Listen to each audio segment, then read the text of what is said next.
علينا رب العالمين দয়াময় আল্লাহ মেহেরবানি করিয়া নজর করে দেখো না, তোমার এক বিশাল হুকুম ছিল মাওলা আসরের নামাজ পড়ার পর আয় আল্লাহ সামাজিক কবরস্থানের পাশে দাঁড়াইয়া তোমার শাহী দরবারে হাত তুলেছি। আমার সাথে মাওলা ছোট ছোট তলে বলে মাসুম বাচ্চারা হাত তুলেছে, ইমাম সাহেব হাত তুলেছে, আমার কলিজার টুকরা যুবক ভাইয়েরা হাত তুলেছে। আয় আল্লাহ এই সমস্ত দাড়ি পাকা মুরব্বীরা হাত তুলেছে, যাদের ব্যাপারে তোমার হাবিব বলেছে দাড়ি পাকা মুরব্বীর হাত তুললে তুমি লজ্জা পাও। আয় আল্লাহ সেই সমস্ত বান্দাদেরকে নিয়ে হাত তুলেছি, যার হাত পছন্দ হয় তার হাতের উসিলায় আমাদের জিন্দেগির গুনাহগাতাগুলো মাফ করে দাও। ও বাবু, এইখানে এমন সন্তান হাত তুলেছে যার মা বেঁচে আছে বাবা নাই। আয় আল্লাহ এখানে এমন সন্তান আছে যার মা আছে বাবা নাই। আয় আল্লাহ এখানে এমন সন্তান আছে যার মাও নাই বাপও নাই।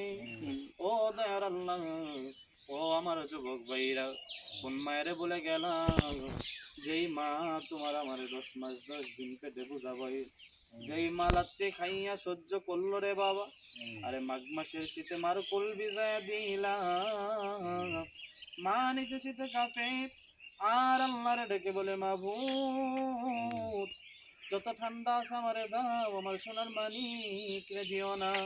ও দয়ার আল্লাহ সেই সমস্ত মা বাবাকে মাফ করে দাও। আয় আল্লাহ সোনা বেলেকার প্রত্যেকটা কবরবাসীর আযাব বন্ধ করে দাও। আয় আল্লাহ যারা নামাজ রোজা পারে না নামাজ রোজা পড়ার তৌফিক দাও। আয় আল্লাহ যারা অসুস্থতার কারণে পড়তে পারে না শেফায়ে কামেলা দাও, যারা ইচ্ছা করে পড়ে না আল্লাহ তাদেরকে হেদায়েত দাও। আয় আল্লাহ পুরো এলাকার মধ্যে খাইরে বরকত দাও। আয় আল্লাহ আমার যেই ভাই আজকে ইফতারের আয়োজন করেছে মাওলা মেহেরবানি করে তার পরিবারের মধ্যে শান্তি দিয়া দাও। আয় আল্লাহ তার পুরা জীবনটাকে সাফল্য দান করো। আয় আল্লাহ রব্বুল আলামিন তার থেকে আসমানি বলা আসমান উঠায় নাও, জমিনি বলা জমিনে দাফন করে দাও। শেষ দরখাস্ত হইল মাওলা সিরিজে হবে আয় আল্লাহ মাসে মাসে আল্লাহ মা বাবার কম, আয় আল্লাহ মা বাবার আয় আল্লাহ শিফার লক্ষ্যে, আয় আল্লাহ মা বাবার কবরের আযাব বন্ধের লক্ষ্যে প্রতি মাসে যেন আমাদেরকে নিয়ে ভাবে আয় আল্লাহ আয়োজন করতে পারে সেই তৌফিক দাও। হুজুর পাক সাল্লাল্লাহু আলাইহি সাল্লামের তোফাইলে দোয়া কবুল মঞ্জুর করে নাও। আয় আল্লাহ যারা যারা আমার সাথে আমিন আমিন বলে প্রত্যেকের মনের আশাগুলো পূরণ করে দাও।